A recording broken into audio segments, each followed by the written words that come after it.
Hello everyone. I know the bench is a mess right now, but I've been working on this. What is this? Let's see if we could wake the little guy up. You get him to look at you. Hello. Oh, wait, no. No. You okay, buddy? You're not? Oh, don't be shy. Hey, come back. Yeah, come back. Say hi to the nice people of YouTube. He's shy. It took a lot to get to this point. Just to let you know, first and foremost, offhand, this was not bought from Ironquad FPV. This was bought directly from Cadex FPV. This is a walk snail system. And as far as I understand, this is all the same. But this is about, I would say, the price of an Ascent 18 cheaper.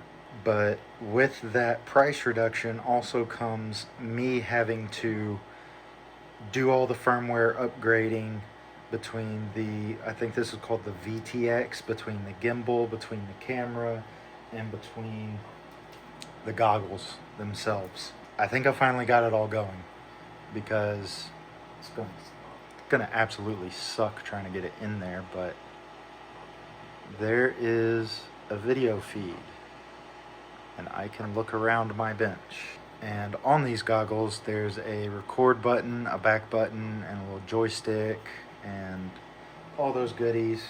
Yeah, see, I can make it go nuts. But I like this system because, I mean, here, hold on. Get you a close-up on the little guy. You can look down, you can look up, you can... Doesn't do it much, but you can kind of cock your head like a dog, and then you can damn near turn all the way around. But I'm gonna try to piece this video together in segments. So this is this operating. I have 3D printed the bracket out to get installed into the H10. So I'm gonna work on that, and then we'll turn the camera back on. That little light blinking, I look in the goggles and it's getting hot. This originally does not come with a fan. I took this fan off of a Sidewinder 3, and I didn't get to wire it into the thing itself, so I just have the little connector out in the open. So when we connect that, I will for sure connect the fan and make sure that's always plugged in, because this thing gets hot.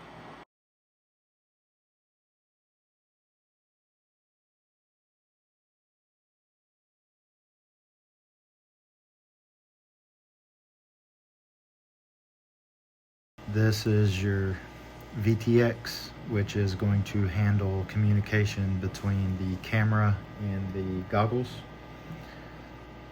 That is a fan from a Sidewinder 3 that I put on there. If you're working with the Ironquad, what is that called?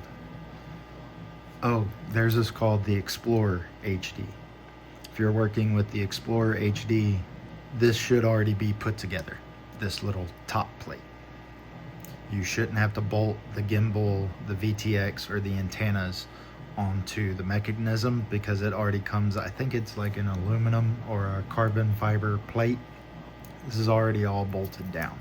But if you go the route that I'm doing, which honestly I highly recommend against, you can get the file for the base plate off of Cadex FPV's website. They have files for this base plate, for this antenna mount, and if I'm not mistaken, they also have CAD files for the gimbal and the VTXs by themselves if you wanted to go do some crazy custom stuff. Now, getting into the actual mounting to the H10 base plate, this bolts in 2 spots, and for my recommendation, is put in these gimbal screws first. These will just go into the backside of your gimbal mount, and put these in first. And then I personally, since like I said, I'm not using the Explorer base plate, I had to drill new holes for the antenna mount. And quite honestly, this antenna mount is temporary, because I would highly recommend it be TPU, which if I'm not mistaken on the Explorer it is. But I have a friend helping me because I don't have any TPU at the moment. I'm currently trying to crank some stuff out in PETG. So I'm just going to pause it here again, because I need to go to that friend and pick up the antenna mount, but we will leave it there at this clip. Next will be installing it into the H10. We have our H10 on the bench, and I have the new updated antenna stand put on this, and we're going to attempt to install the unit inside the vehicle. I haven't seen any how-tos on this, but also I haven't looked very hard, but we're gonna go at it. Bring the cage back in view, and we want to get the screws out for the interior. And then if I'm not mistaken, we'll take these two out. We will take these two out because if I'm not mistaken, this front brace comes out as well. So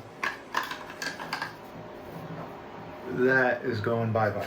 The more I think about it, the more I really think that cross brace has to come out. Boy, do I feel dumb. I didn't have to take the top panel off. The screw for it's underneath. Now I can start trying to test fit this into the cage.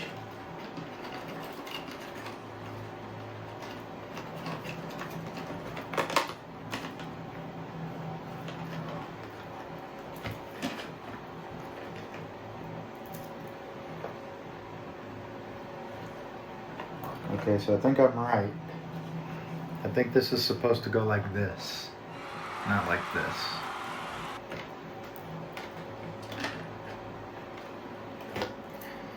So I'll bring you back when I have that the right way around. So this is how it's supposed to look without this mess of wires, but we'll come back to that. So let's bolt it in. And that is in. I will say I kind of had to double check some things because it looks like the camera is awfully close to all this stuff, but that's how it goes, if I'm not mistaken. So I will go ahead and leave this video here, because in the next episode we're going to be doing some cable management and getting this back together.